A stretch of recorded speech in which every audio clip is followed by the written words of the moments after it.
So funny thing, folks, is that I want to say 2006. 2006 Citizens Bank, was that 2004, 2006, maybe 2004. So when they built a new Philly stadium, I'm a laborer at the time. I walk in there one day. I see my brother. He with the electricians. He over on this side. I see him. He with the sheet metal. I seen like it was like probably one of the most happiest times I've ever been in construction because I seen guys that I knew that was like my age actually in it, and they were in the skilled trades they was making more money than me, and I was happy to see like I ain't the only one because when I first got in construction, it was 1998. And I was like the only guy that I knew. And when I would tell people about it, I'm like, man, ain't no such thing as trades and ain't no money. I'm like, nah, it's money, and you just got to pass some tests and deal with some racism. But it's some money out there. And it was like compared to people I knew that was going to college at the time. To me, you made out better going into the trade. Absolutely. Especially if you didn't love you didn't love what you were doing. So like if you were going to school to be an engineer, you was a designer. If you was something that you were really going to put your heart and soul in and didn't care how much money you was gonna make, then college was for you. But if you was like a person that's like, I'm going to college because I want to make XYZ amount of money, I ain't gonna lie to you. The people I seen that went to the trade unions made way more money. Like their money, they like 10x, and they didn't never have the student debt. So when I walked in that job at Citizens Bank, it was like I said, it was like one of the best feelings I ever had because I'm like, damn, guys I know they getting paper, they getting money. I'm like, I'm happy because I know like. Now you're in these trade unions, you live a different life. And this is pre-2008. So we fast forward, because it was 2004. My last time I worked as a laborer was 2004. Definitely wasn't 2006.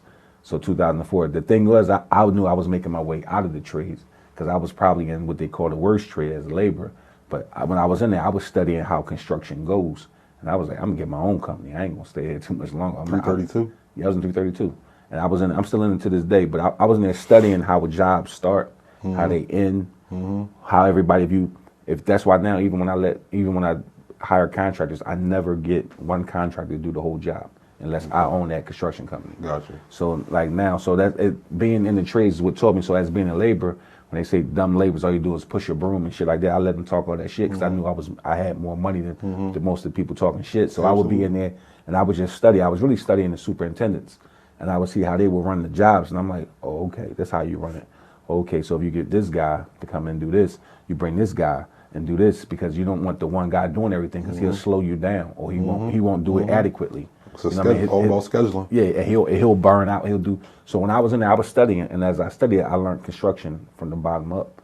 And I was like, okay, boom. And then, like I said, my brother was an electrician, so me and him always talked about how to do that shit. You was in that. My cousin was a carpenter. He was in there. He was in there at that time. It was crazy. It was so many of us. But as everybody was coming in, I was on my way out. I was like, nah, I'm doing my own. I got a scab company. I'm going to get my scab company on. I can't afford these union wages. So it's funny. Like that was a good time in my head personally. I was like, damn, like these guys will be able to take care of their family for the rest of their life, right? And that's what I'm thinking, seeing it, because I never knew that around the corner, 4 years later, we were going to go into a recession. And then that shit would freeze the whole business. So that's just something for y'all to see. So that was my first time experiencing a recession. Mine too. Yeah. Mine too. Yeah, and it was the first time I ever felt what everybody's going through now, inflation, because I had my own company. And I'm going to say around the Gulf War time, maybe 2004 to 2006 is when gas started to itch up. And I felt it because one day I go to the store, sheetrock $6, come back 6 months later, sheetrock now $10. So all through this time, what everybody going through, we kind of went through already. So like I got an idea how the next 4 years are going to be, and I'm studying the game. I'm like, okay, if I move this way, take small steps, I should be able to take it. So what I've learned going into this recession that we're going into is like take baby steps. So that's just something I just veered off on the side because I wanted to talk about when I seen all y'all inside union working. I was so happy. Like I was like, damn, everybody here. That's what's up. That was a good time. Yeah. That was a good time. Like that was the first time I really seen black guys in the trades. Any other time I was on jobs, it was just white guys in the trades. I never seen, and most of them be second, third generation. Four, six exactly. You know what I mean? And then one of us get in there and they try to make it so hard for us to graduate out those programs that it fuck everything up. So that's another subject for another day. That'd be another pod we do one day about them damn trades, but.